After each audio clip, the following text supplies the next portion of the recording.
Hier, j'ai été surpris de la réponse. Combien il y en a qui ont ajusté la pression des pneus sur leur tracteur cet automne, à l'automne 2008? Ah, ben c'est pas pire, c'est pas pire, c'est pas pire. Mais on ne réalise pas souvent, mais la pression des pneus sur un tracteur, c'est probablement un des éléments qui va permettre de gagner des sous pour un, mais qui va faire aussi que le pneu va travailler vraiment dans sa condition idéale. On prend par exemple l'exemple d'un pneu radial 18438 qui supporte un poids de 4900 livres. Si ce pneu-là est gonflé à 22 livres, comparativement au même pneu gonflé à 11 livres, on se rend compte que la surface de contact avec le sol est loin d'être la même.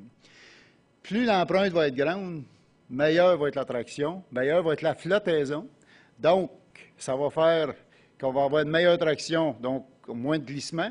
Puis l'autre chose qu'on va obtenir aussi, c'est que ce tracteur-là va être plus facile à déplacer dans le champ. Puis si on oublie ça, cet élément-là, régulièrement, à savoir que juste pour se déplacer, ça prend de la puissance. Donc, moins c'est difficile de se déplacer, plus il reste de puissance pour faire d'autres choses. Donc, on voit dans le graphique à droite que le même pneu, avec la bonne pression, on a une différence au niveau du glissement qui est quand même de 6 %, ce qui va représenter en bout de ligne 10 % plus de traction, de puissance de traction. Donc, c'est du travail de plus pour le même carburant. Comment faire pour ajuster les pneus à bonne pression? Ça, c'est souvent la question. Il y a des tableaux, tous les manufacturiers de pneus offrent un tableau qui va nous donner, par exemple, la pression du pneu par rapport à la charge qu'il supporte. Le problème qu'on a, c'est de savoir c'est quoi la charge que mon pneu a. À moins d'avoir les balances chez vous pour être capable d'embarquer le tracteur dessus, pour connaître le poids exact que chaque pneu, ce n'est pas nécessairement évident pour tout le monde. Il y a une façon assez simple de se retrouver, c'est en regardant le nombre de barrettes, puis je parle pour un pneu radial, le nombre de barrettes qui est en contact avec le sol. Généralement, si 3 barrettes sont en contact avec le sol, quand le tracteur est arrêté, il faut que la charge que doit supporter le tracteur soit incluse à ce moment-là. Ça devrait représenter pas mal la pression du pneu correct pour le travail qu'on veut faire. Ça, c'est vrai en autant qu'on travaille à une vitesse de travail au champ. Si vous faites du transport sur la route avec un pneu de ce type-là, c'est clair qu'il va falloir que vous augmentiez votre pression dans une certaine proportion. L'utilisation des roues doubles. Par exemple, la plupart des gens, ce qu'ils font, c'est bon, ils utilisent le tracteur, ils vont ajuster les pneus, c'est correct, puis aussitôt qu'ils vont mettre les roues doubles sur le tracteur, ils vont laisser ça exactement pareil.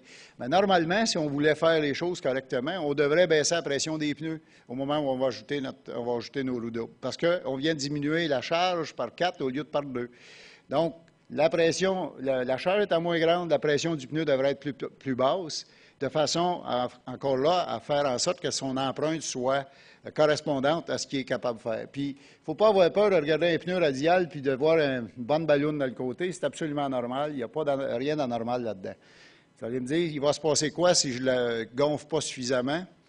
Ça n'améliore pas nécessairement la traction d'autant. Puis, le danger, c'est qu'il s'endommage avec le temps. Donc, il y a une limite minimum à atteindre. Puis je pense que l'exercice de regarder le nombre de barrettes qui sont au sol, c'est probablement le meilleur guide que vous avez. Utiliser le bon poids pour faire le travail, bien, je pense que les photos parlent d'elles-mêmes. On ne prendrait pas un lutteur sumo pour faire un marathon. Au même titre que si vous avez un tracteur qui est trop lourd puis que vous voulez faire du travail à grande vitesse, par exemple préparer du terrain au printemps ou des choses comme ça, bien, plus le tracteur va être lourd, moins il va être efficace, c'est évident. Parce que plus ça va y prendre de puissance pour se déplacer.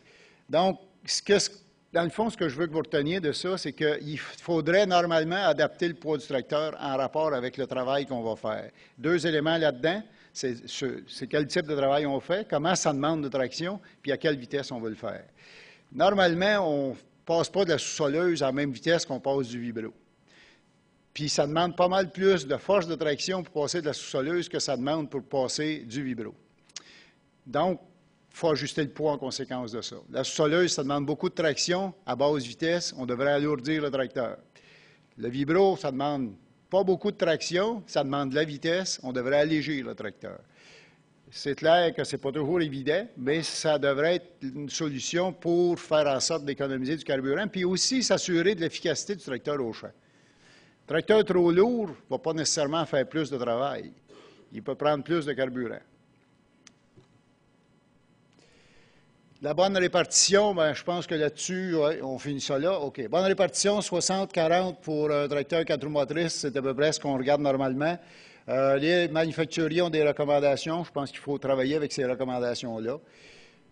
Dernier point, un élément que je pense qui peut être considéré dans l'achat d'un tracteur puis qui, normalement, est relativement nouveau pour nous autres, les roues doubles, je pense que la démonstration est faite, c'est à sa place, il n'y a pas de doute là-dessus, pour toutes sortes de raisons, autant d'attraction qu'au niveau de la compaction.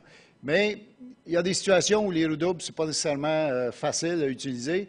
Ça peut être une alternative intéressante, soit l'utilisation d'un pneu large à basse pression. Ça assure la traction, la flottaison, la douceur de roulement aussi. Ça a l'air de rien, là, mais la douceur de roulement va être là. Puis en termes d'économie de carburant, ça peut être une bonne alternative aussi. Donc, en conclusion, ce que je faut retenir, je pense qu'il faut faire un choix éclairé et après ça, bien, s'assurer qu'on va faire la meilleure utilisation de notre machine. Merci. Des questions?